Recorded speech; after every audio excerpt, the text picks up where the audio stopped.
As you know, Friday was Valentine's Day. Oops, is this on? Try that again. As you know, Friday was Valentine's Day. So we want to celebrate all those who are in love and all those couples we have here. But with that, I have some stories about some couples.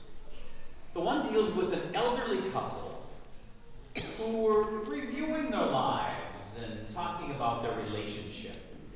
The husband says, well, honey, I do appreciate that when I'm ranting and raving and I'm going on and on about this or that, you just seem so calm. I'm not sure how you do it. And she says, well, whenever you get in that mood, honey, I go and clean the toilets. Really? And that helps? It sure does. Because I use your toothbrush.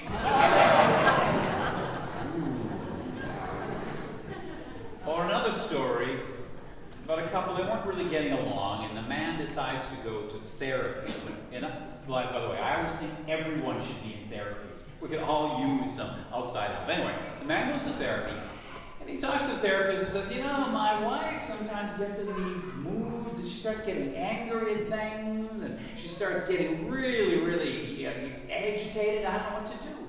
Therapist says, real simple. When she starts getting into one of those moods, go get a glass of water, fill your mouth with water, and start swishing it around. And swish and swish and swish and swish and swish until either she calms down or she leaves the room. So a month later, he comes back and he's just beaming. He said, oh my goodness, that really, really works. I tried it, it really, really helps. What is it about that water that has an effect on her? The therapist said, no, it's not about her, it's keeping your mouth shut.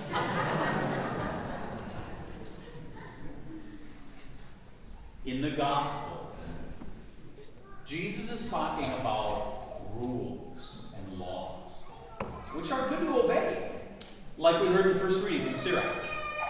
All those rules and laws, whether it's in our community, in our church, in your school, in the country, they help us to become better. Whenever there's a law, it's usually to make us be better people. Such as like when we had the law that says, do not text while you're driving. Because there are people, they know they shouldn't, but they just gotta do it anyway. Or people, you should buckle up when you're in the car. Those help us to be who we are.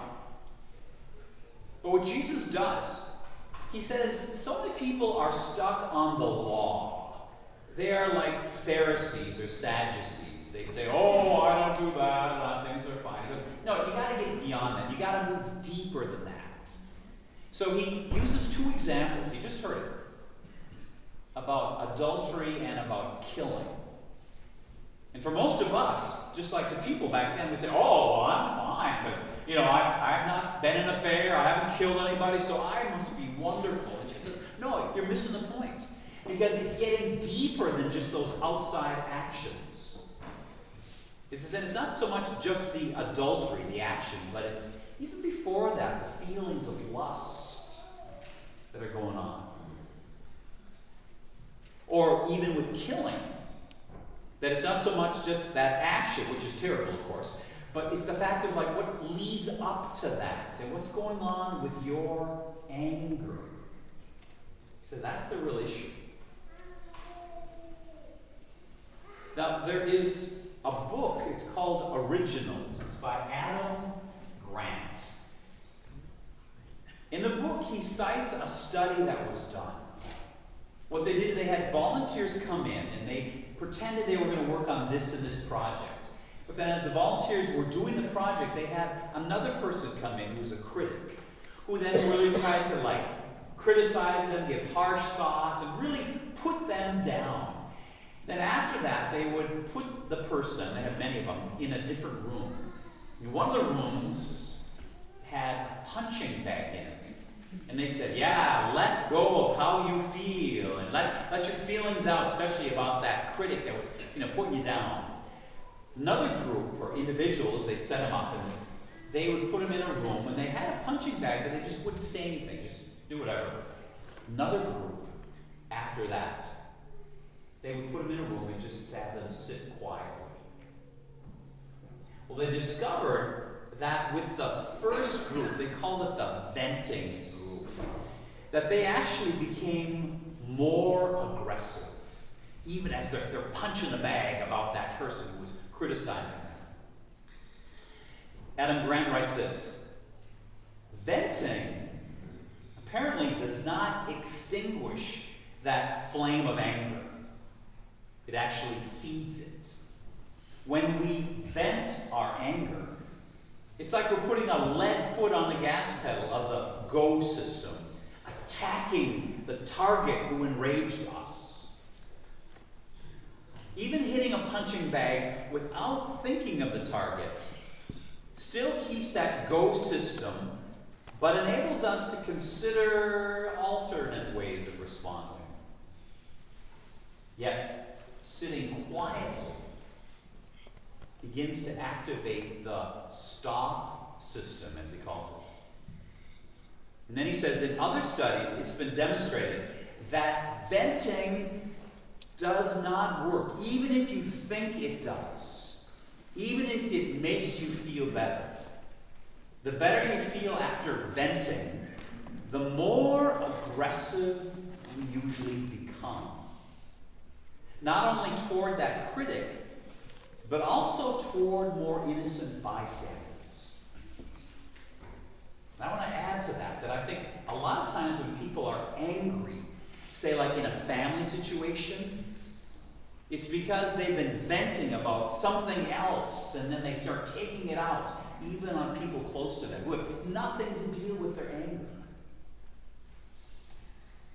So I think Jesus is spot on when he's giving us advice about living. When he's not talking just about the action, say, of killing, but what's going deeper than that. What's really going on in our lives. So is there a better choice when we see something wrong? Well, again from the book, Grant writes, to channel anger productively, instead of venting about the harm that a perpetrator has done, we need to reflect on the victims who have suffered from it. Focusing on the victim activates what psychologists call empathetic anger, the desire to right wrongs done onto another. It turns on the go system, but it makes us thoughtful about how to best respect the victim's dignity. Research demonstrates, as he says, when we're angry at others, we aim for retaliation, revenge. But when we're angry for others, we tend to seek out justice, a better system. We don't just want to punish, we want to help. So are there things to be angry about? Yes. Jesus got angry. Remember in the temple, he overthrew the tables, money chargers, because he was angry for the people who were being charged this outrageous tax to say you need to do this. He said this is just not right. The challenge for all of us is to get more in touch with our anger. Especially those of you at the beginning of Mass when you said that you really get explosive sometimes. Perhaps it's not even that person you're angry at. It's somebody else you're angry at, and you're just taking it out on an innocent bystander like someone you love. With anger, of course, killing is wrong. We got that, okay? But be more in touch. Do you scream? Do you yell? Do you kind of like become rageful? Do you scare other people? Do you even do things like throw things or hit things? Those are never good and they're never helpful. It's just going to aggravate your anger. It's not helping. Even if you think you're venting, it just doesn't work that way. Are there things we should should be angry about? Yes. But most often we focus on these little things in our lives where we really should be angry at some of the big injustices going on in the world. Like the lack of clean water in our poor countries, the exploitation of women, the deforestation of our rainforests, sexual abuse of children, even among family members, the fight over immigration rights, the rising cost of health costs, racism, elitism, on and on and on. We should be angry about these big things as they are affecting so many, especially the poor and the vulnerable.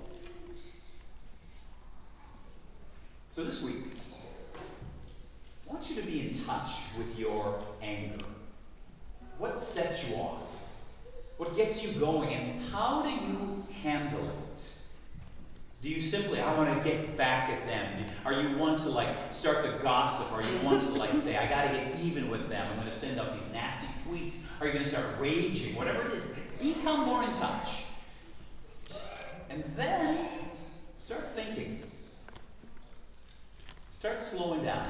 And think about your empathetic anger.